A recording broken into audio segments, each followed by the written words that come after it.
Hawkeyes, your daily podcast on the Iowa Hawkeyes. Part of the Locked On Podcast Network, your team every day.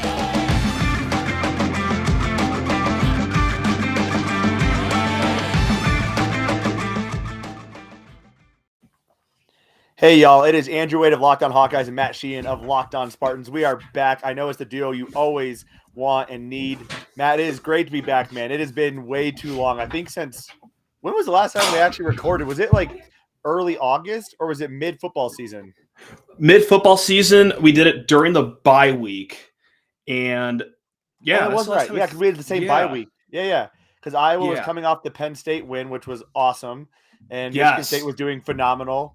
And then things happened after that. So it was great. Yeah, we were flying high, man. I mean, hey, solid season too for our squads. I mean, that was football season. I think they both exceeded expectations, right? You weren't expecting Michigan State to be that good. I wasn't expecting Iowa to do that well or even be number 2 in the nation at any given point in the season. So I'll take it.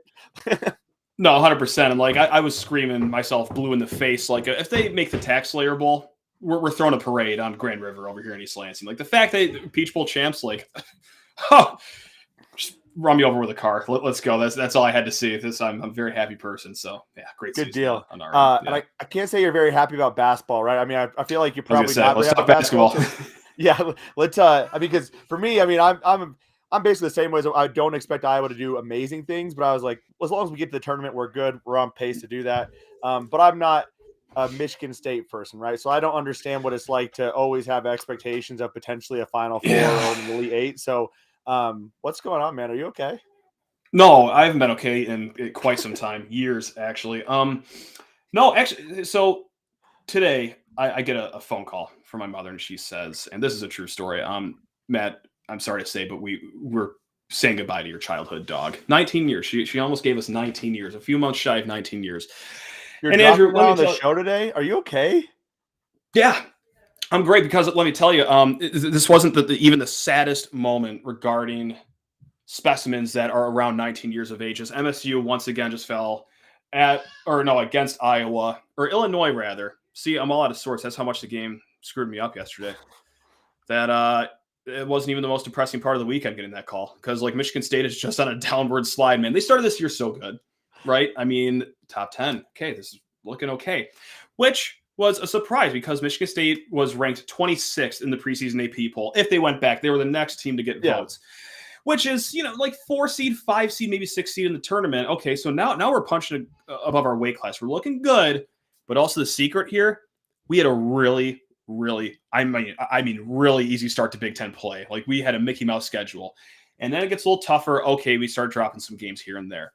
Now we're starting to look like that number 26 ranked team that everyone kind of expected that we were going to be. But now, okay, I think it's losing 4 of the last 5, if I'm not mistaken. And now we're falling behind schedule. Now we're starting to look like a 7 seed, or dare I say an 8 seed. And this could turn into a 9 seed because Michigan State's rest of the year, the last 5 games, I don't see a single picnic amongst them except for senior night against Maryland. But hey, still, we beat Maryland at the buzzer at their place. So even that's not an automatic win. So, Andrew, that was a long way of saying that. That was a roller coaster, man. Wasn't it? That's what I'm here for. I'm so sorry about your dog. Thank you. Well, how about my basketball team? You sorry for them too, or no? Like, is that? No, I don't really care. I know. Okay. I could give 2 craps about your sorriness and sadness for Michigan State. Honestly, I find it the more depressing Michigan State is, the funnier you are on Twitter. So isn't that great? Sorry, yeah, it's awesome. Guess, love it. It's like I'm not gonna. I was about to make a comparison to Robin. I'm just gonna stay out of that. That was very inappropriate, Matt. I do appreciate your humor. You have to, you got to find a way out of it somehow, and that's mine by comparing the death of my childhood dog to my college basketball team that I root for, Andrew. So that's the healthy way to sort through things here. The Michigan State breakdowns, though, over the Illinois game and the Penn State game was great. Twitter was a fantastic place. Oh yeah, if fantastic. You don't like Michigan State, but you follow Michigan State people. I was just like. I was searching for it at a certain point. I'm like, what are the takes here? Like, this is fantastic. Like, this is truly phenomenal. It's sad that it's like, I don't actually hate Michigan State. Like, I don't actually hate Michigan State. Not like, does not bother me, right? There's teams I do hate, Nebraska, Wisconsin, but not Michigan State. Okay. But I was really enjoying it. You did talk about losing some of the games, man. I mean, you started out with Minnesota, Penn State, Northwestern, Nebraska, Minnesota. That is a very nice, easy schedule. It was a joke. It was a joke of a start to the Big Ten play. So, like, we were kind of living a lie there. It's like, oh, hey, we're going to be in the title chase. Are we? Because we haven't really played a tough road game yet. We haven't welcomed a tough team to the Breslin Center yet. But I hold out some hope that maybe that we weren't just a wolf in sheep's clothes, which is apparent that's what we are. So, but you beat Wisconsin on the road. You beat Michigan. Hey, that was fun. Michigan's an okay team. I mean, those are solid wins, right? I mean, at the end of the day, that's at least a quad one win against Wisconsin. Yep, that's probably it. That's your only. Well, you got Connecticut as well on a neutral court, so that's probably a quad one win. Popped Connecticut. We fought the Sister Jeans down at Loyola very well. We beat them at the buzzer back in what seems like 2.5 years ago at the Bahamas. So. Like, we got some nice wins tucked away in there. And, like, there's a fine team somewhere in Michigan State. But, like, and listen, this sounds like the big cliche because it's a lazy word to use, but they're just inconsistent. But that's, like, it's just what they are. Like, they have way too many players that just play great, and then they're in study abroad the very next game. Okay, they play okay here, and then it just disappears for 3 games. And very rarely now these days in this recent stretch are we getting, like, 2 guys at the same time that are having great games. Or it's also Gabe Brown. Now I'm just rambling. You can stop me whenever. But, like, Gabe Brown started so hot to this year. One of the best 3-point shooters, not just in the program, but in the conference. Ever since January has rolled around, he's shooting a smooth 25% from 3. He was supposed to be a leader. Okay, now we're kind of settling. Okay, well, like, maybe he could just be a 3-and-D guy. Now we're kind of missing the 3 part of that. And his D is just kind of iffy now. So we just have a guy now. And also we rely a ton on Max Christie, 5-star true freshman. And now the minutes are starting to wear on him because he is the highest minutes percentage on our team. And listen, the kid's talented. He's great, but he's also really good at defense. And I've said this 1,000 times in the podcast, so I'm sorry for any State fans listening. This is your billionth time hearing this. He's really good at defense, so that means he gets assigned to, like, the Johnny Davises of the world during games. He gets assigned to a lot of great wing players. That adds up. It affects his offensive game. And he just really hasn't been the player that we thought that we were going to get this late in the season just because we're kind of running him into the ground because we kind of have to. So it's been a complete mixture, a nice cocktail, if you will, of nonsense as to why we've fallen apart here. Is Michigan State, though? So whenever I have a bracket and Michigan State is an 8 seed or a 7 seed or 9 seed, I always put Michigan State to go to, like, the Sweet 16 or the Elite 8 because it just – otherwise, I got burnt one time, like, screw this. And I started doing it, and it almost always hits. So, like, is this a team that can do it again? Like, it sounds like they have some talent. They just got put together. Yeah, and that's the thing, right? Like, I'll talk bad about this team. Like, I'm really sour on them. Like, I'm so pessimistic right now. But, yeah, of course you should put them in the Sweet 16. Like, this is when they defy the odds. Like, I mean, I know I'll get burnt on it because I won't. I'll say, like, oh, this team's going to get ushered out against, let's call it Marquette in the first round. And they'll bang out a run to the Elite 8 probably just because that's just what they do. It's like, so annoying as like an opposing fan. Like, it's so obnoxious. Like, why can't Iowa bang out a Sweet 16? No, we have a number 2 seed and we get matched up against a 6'6" Oregon team that shoots a 3-ball like nobody's business. Like, oh my gosh. I wasn't going to bring it up. I'm glad you did. So that was I'm just like such a frustrating end of the year. You mentioned Max Christie guarding kind of the best player. Is he going to match up on Keegan Murray? He's going to be giving up a couple inches, but is he probably the guy? Yeah, I'm sure he's going to have to be. And also, I think they will kind of try to reignite Gabe Brown, too, on defense, get him on there. Because they did this the first time they played Johnny Davis against Wisconsin. They threw a ton of people at Johnny Davis. Now, what happened is that Wisconsin was missing another solid player for that game, whose name is, of course, escaping me right now, Tyler Wall. And so they were able to throw a different amount of players at him. But then Tyler Wall came back for the home game at Michigan State. So, okay, Gabe Brown had to cover him. Max Christie over here. So now that you only get one focal point, though, in Keegan Murray, I think you can throw different people at him. Like AJ Hoggard, he's fine again. He'll give up a couple inches. But, yeah, I think you'll see the kitchen sink routine for him on Tuesday night. At least I'm hoping. So we'll see. Yeah. Stay tuned.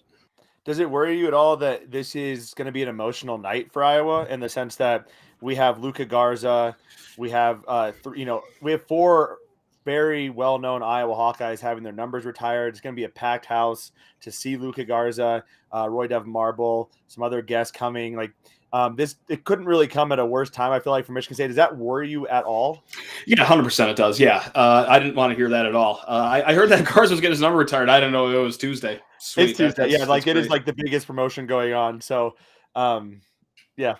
Normal Carver awesome. on a Tuesday night is not going to be packed. I imagine Carver on Tuesday night is going to be probably the most packed it's been on a Tuesday night in a very long time. Yeah, that's just what I want to hear. Fantastic. They had a tough time on the road in a half-empty Northwestern Arena, whatever they're calling it these days. They got absolutely clowned by Rutgers at the rack.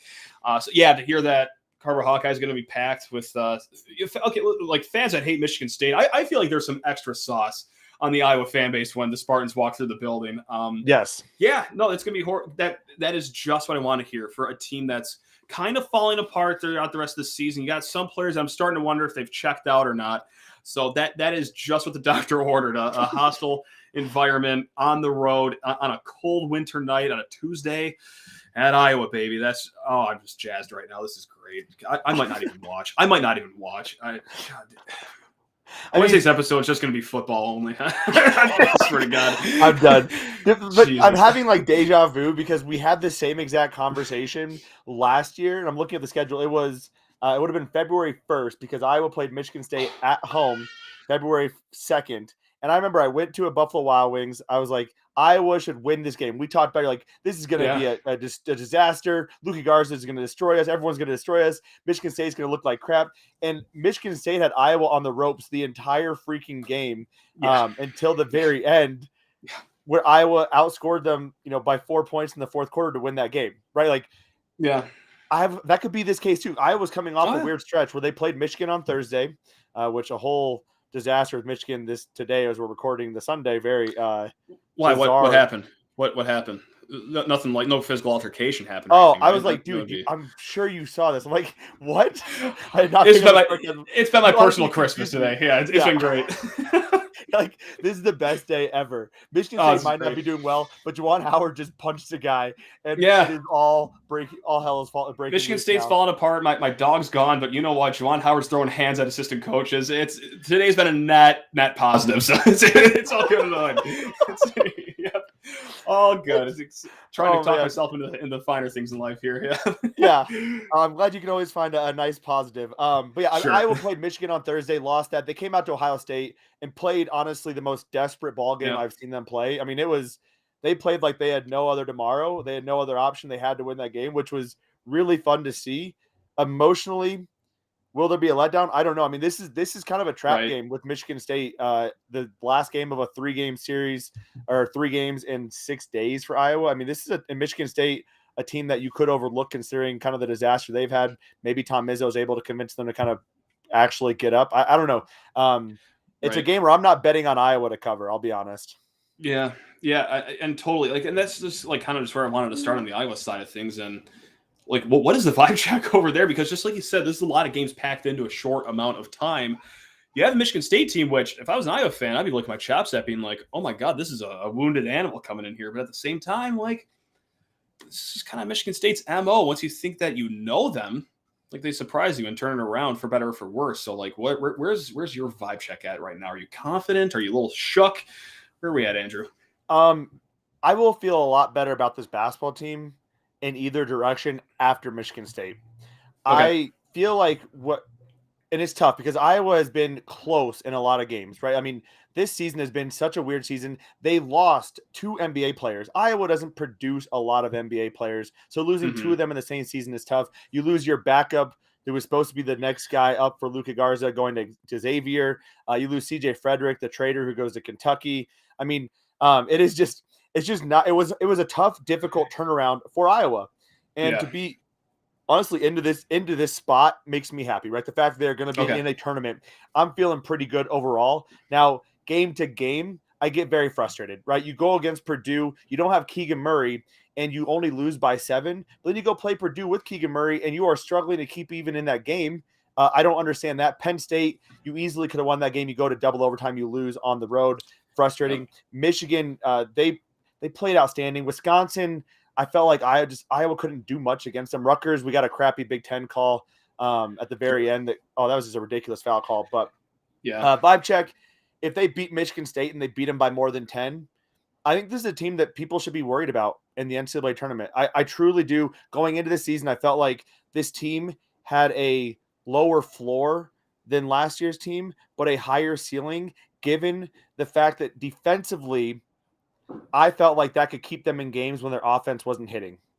And we've seen them do that at times this year where their defense has kept them in. They did a great job against Ohio State. I think matchups are really going to be a huge factor in this. When you have you have 3 6'8" guys who can guard 2 through 5 and dribble the ball. That's pretty darn good. And they can also all shoot the 3, and they have some post-up moves. So, I mean, there's definitely some matchup and situational things that Iowa could take advantage of against any given team. So, if they beat Michigan State, I'll feel good. They haven't been able to get up for that next game or continue to keep it up. And that's been kind of frustrating for me. And against Michigan State, this is a letdown spot that I'm really worried about. Yeah, that's been the interesting thing about Iowa too, is just the defensive portion of it. Because I when you think defensive juggernauts, I'm sorry, but I think Iowa would be the 14th team that I would usually name in the conference for. This week count up for defense, but it looks like are things turning around defensively? Is this just some mirage? And if so, like how has it been done? Is it just all that length and versatility? Yeah. Well, first, I think it's important to note that according to KenPom, they're the 103rd ranked defense in the nation, and they've been still worse good for than Iowa, that. though. I mean, that's right. It's pretty decent for the Hawks. I think part of it's that Iowa's defense is never going to be good, right? Okay. When you play the kind of basketball they do, which is get the ball and run as fast as you freaking can down the other side of the court, they're always looking for that transition opportunity. That is always going to lend yourself to having a little bit more difficulty on the defensive end. It's just fact of the matter. In some games, they played pretty well, especially down this past probably 3 weeks. They've played really good defense. Against Penn State, I thought they played pretty good defense. Minnesota, they shut them down. Jordan Bohannon actually looked like he could defend some people pretty consistently, which was impressive. Maryland, they scored 87 points, but Iowa also scored 110. I mean, the 87 was more a product of Iowa was just getting down the court so much. Maryland was going to have those opportunities. So to me, what I've seen from them is that their defense has the ceiling higher than last year's defense. There are times where this defense can be a top 30 defense. The problem is the consistency of seeing that and seeing it even from first half to second half. So, and matchups are Michigan is a terrible matchup for us. When you have Hunter Dickinson and you have their 6'11" 5-star forward, that is not a good matchup for Iowa, considering we play a 6'9" undersized, probably a stretch 4 playing a 5 in the Big Ten. Not a good idea. Been there. That was Michigan State last year. Yeah, just trying to 6'9" guy out there and just, good luck out there. Don't get too hurt. Yeah. Have fun. Don't die. Yeah. Remember, you got 5 fouls. Let's use them all. Yeah. So, obviously, you got Keegan Murray. It goes without saying that might have a few eyeballs on him today. Who outside of him offensively should have us MSU fans just shook over here? Is it going to be 39-year-old Jordan Bohannon, or is there someone else that's striking fear in the opponent's heart so far this season? Jordan Bohannon is interesting because he's only had, I would argue, one breakout game, and that was, I believe, against Maryland, where he scored 30 points and hit 11 or 10 3-pointers on 16 attempts. I was like, wow, okay, cool, nice, you're back, Jordan. And since then, he's been more of this is consistent. He's gotten 10 to 12 points, hit 2 or 3 threes. Honestly, he's been actually dribbling the basketball pretty well and attacking the basket in a good way and actually doing a pretty good job there. Offensively, though, it would either be Patrick McCaffery or Chris Murray. If you lock down Keegan, I think you need Patrick or Chris to be the guy. And Chris has been up and down all season between his minutes. He's either getting 10 minutes or getting 26 minutes. He'll put in 25 points against Purdue and then play 8 minutes against Rutgers and get 2 minutes. Or 2 points. So it's been very inconsistent with his minutes. Chris is a guy, though, if he gets going, and he had a great game this past game against Ohio State, he's a guy to watch out for. His game is very similar to Keegan's, obviously, right? They have the exact same body type. They're literally twins. Chris can shoot the ball better, where Keegan is going to attack the basket a bit more. So Chris is a better shooter. Keegan's a bit more of a basket attacker. Patrick McCaffery, when he knows what he's going to do with the basketball, he can be really outstanding and he can put together some really amazing things. But sometimes he goes to lane. I'm like, I don't know if you knew what you were going to do when you got here. Like, I think you're like, oh, let's get here and figure it out second. And then he just doesn't convert around the rim. And I had him on the show this summer, and I was like, and I tried to phrase the question in a proper way because obviously he was being very kind to come on the show and talk about the team. And I was like, one of the things I think you could possibly work on, and correct me if I'm wrong here, is maybe finishing on the basket. And he was like, yeah, there's, some things about being tired and definitely have to work on some of that. And he kind of, didn't really answer the question specifically. So I don't think he agreed with me, but I mean, he's so hot or cold when he gets within 4 feet of the basket. I'm like, what is going on here, man? So I think it's one of those two guys is going to be the guy that would really tear you up. Obviously you always have to watch for Jordan Bohannon. If he starts getting that big dick energy and he's hitting, if he hits 2 threes early, like watch out, because he's going to come down and just start drilling threes from the logo. So that'll just seem so real to me too. I could just see it before the under 16 timeout. He's already 2 for 3 on 3-pointers. And like, I'm already just starting to reach for the beer and the Kleenex box to start sobbing the night away. So yeah, great. Fantastic. No, I'm shaking my head when you describe like, just driving to the lane, having no idea what you're going to do when you get to the rim, because you also just explained Gabe Brown's game too, which I swear to God, it kicks the ball into the upper deck when he drives more than he converts on layups. So that's life, though. You can tell I'm really thrilled about this game. Cannot wait for it. Ooh, 7 p.m. Don't miss this one. Yeah. It makes me feel better. If I was losing, I am unable to drink a beer because I decided for some reason to give up alcohol for 75 days. So God, you're better than I am. Wow, Jesus. Okay. I'm only 7 days in, and it has been actually difficult. So God bless you, man. Wow. Well, hey, better now than football season, I guess. So that's honestly, I was like, this is the best time. Like, I'll be in a hospital for 2 days. With the birth of my son. Like, I did it right after a bachelor party where I was basically dead afterwards, right before the first wedding. So I'm like trying to be strategic about this, but during March Madness is kind of a rough time. Who on the Michigan State? I got to ask this question. Who on Michigan State should Iowa actually be worried about, though? You talked about Max Christie playing mostly defense. Joey Hauser doesn't look like he's actually in the starting lineup when I'm looking at KenPom 7. Joey Hauser was like a prize, transfer. Oh, yeah. He just hasn't really done a whole lot. Shooting decently, it looks like, from the 3 line. But who to watch out for Michigan State? That's a fascinating question because, since I was so undersized in the paint, I would say Marcus Bingham because, it's been a while since he's had a really favorable matchup like this. However, he doesn't really play a lot, even though he's a senior. He's been here for a while. He's got a pretty polished, post game. He can take it out to like 10 feet, shoot. He thinks he can shoot 3-pointers. Some games he's right. But yeah, like just since the size disparity in the paint fascinates me. But the only thing that like gives me pause is that he's only playing like 15 to 18 minutes a game. Like, I don't know if it's like his cardio thing or if Izzo just doesn't trust him. So it's just been the weirdest dynamic this season watching the Marcus Bingham show kind of unfold because to me on paper, like this is prime for the picking. Like he should have no reason he doesn't go for like 22 and 11 on Tuesday night. But if he's only going to play like 90 seconds, how does that happen? So outside of that, I mean, man, just being scared. Whatever point guard decides to show up between Tyson Walker and AJ Hoggard. Now, again, this is something that I've said on my podcast 4,000 times, but our point guards either give you an A+ game, like, oh my God, are they going to return next year? Are they going to be a lottery pick? Or you're starting to question how they even found a Division I basketball scholarship. Like, I feel like none of our point Rocket Watts. Dude, it sounds like it because it was like it, Andrew. And yeah, so here we are again, just trying to find, okay, are we going to have great point guard play or are we just going to have terrible point guard play? Because I'll tell you, it is never just down the middle. It's just never an okay game. Like, okay, we played average. If we could just do that every night, that'd be great. Like, no, it's either like, all right, I'm dropping 14 and 11 or I'm just going to hand the ball to the popcorn vendor. I'm going to throw the ball to the ref. Like, it's just like, this is why I can't go 75 days without drinking because the point guards. As you grab the beer. Cheers. I was looking at Marcus Bingham. Can you imagine me a top 100 recruit and not starting or even really playing that much as a senior? Like, how do you find those guys? Honestly, it's impressive because, like, I know.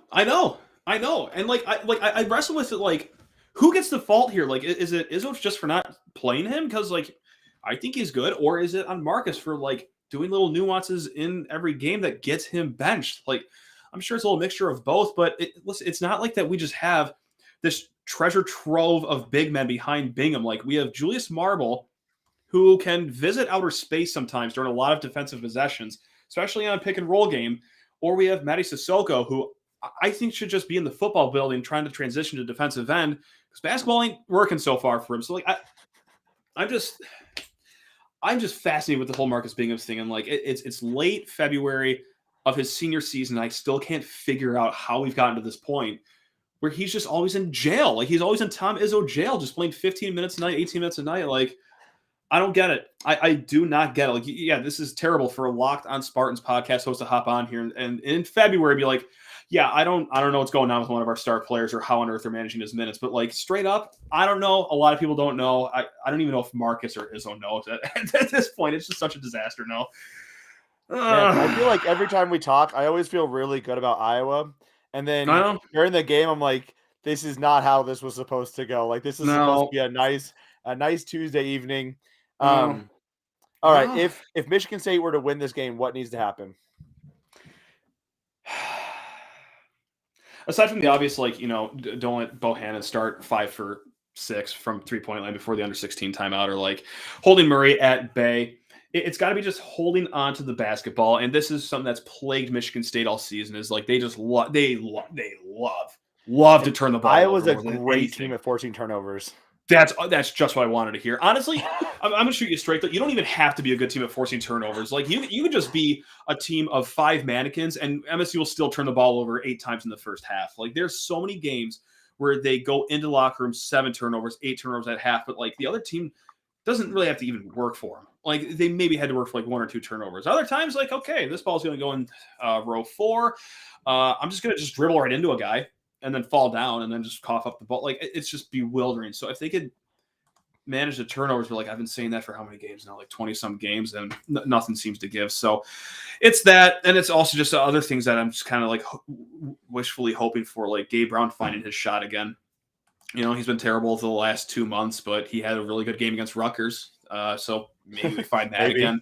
Hey, Max Christie, maybe he's on growth hormones, or maybe we start juicing him to get his legs back. That'd be great. Listen, hey, I'm not saying cheat, but hey, cheat. No one ever gets punished for it these days anymore. So those are my keys. My keys to the game: don't turn the ball over. Take a lot of steroids and illegal drugs before stepping into the game. I think those are great keys to the game, man. Yeah. Right. Yeah, I'm not going to do any X's and O's things. No, it's like just cheat. I will say Iowa, when I say great at forcing turnovers, they are great for Iowa, right? They're still like 80th in the nation in turnover percentage force, but compared to like 250th and 300, like they've been in the past couple of years, that's pretty impressive. And they do a really great job.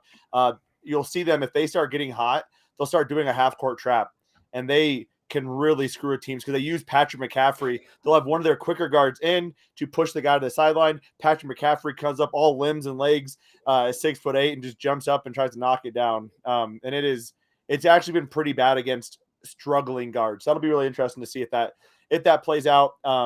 I just don't see this game. I mean, if Iowa comes out and blows Michigan State out by 20 points, I'm feeling real good about Iowa going into the tournament time. Sure. If Iowa lets this be a 5-point game, I'm going to be pissed off. I'm going to be actually annoyed about what's happening. But I could see that very much being the case. So, yeah, my only prediction is that Michigan State wins by 15 or Iowa wins by 15. Like, that's what I got for you. I don't know. I have no idea what to expect from this Michigan State team anymore. Like, it's driving me insane. But yeah, no, that's awesome to hear that Iowa runs a lot of traps. That's great. All right. You're here first, y'all. Iowa, Locked On Hawkeyes, Locked On Spartans. We have no idea what to expect in tonight's matchup between Iowa and Michigan State. And more than likely, we're both going to be unhappy at some point. Any last words for you, Matt? No. I've never dreaded a game more. Like, I used to look forward to games, and like, this season I look forward to a lot of games. Now it's just starting to become an obligation. Like, is this healthy? Like, do I really want to watch the game tonight? Like, yeah, of course I do, because I'm a masochist and I appreciate the pain. So bring it on, baby. That's what I felt about Denver Broncos games, man. I actually stopped watching some Denver Broncos games this year because I was like, I can't take it. I emotionally and unable to take this game. And especially after like an Iowa loss in football, I'm like, I cannot have 2 days of being super pissed off during the weekend and then go into work and try to pretend like I actually want to be there. the whole freaking week and be happy, right? Like it just wasn't working for me. So. Yeah. Well, that's called knowing yourself, and that's very healthy. Whereas, like, I'll still watch the game, but like my posture will be like this the entire time, just like slumped on the couch, just despondent, like not talking to anyone. Like wife will come into the room concerned with my son, be like, "Oh God, Dad's doing it again. He's wilting away into the couch," and like, "Yeah, is he gonna be okay?" No, I'm not gonna be okay. I haven't been okay in years. That's that. Well, Locked On listeners, as always, we appreciate you tuning in. Andrew with Locked On Hawkeyes, Matt Sheehan, Locked On Spartans. Yeah. With a lot of dread, misery, and dismay on this show. I hope your Iowa Hawkeye fans appreciated this because 100%. A lot of bad vibes here on this end of the camera here. We'll take all the bad vibes you can send Michigan State's way. Thanks y'all for tuning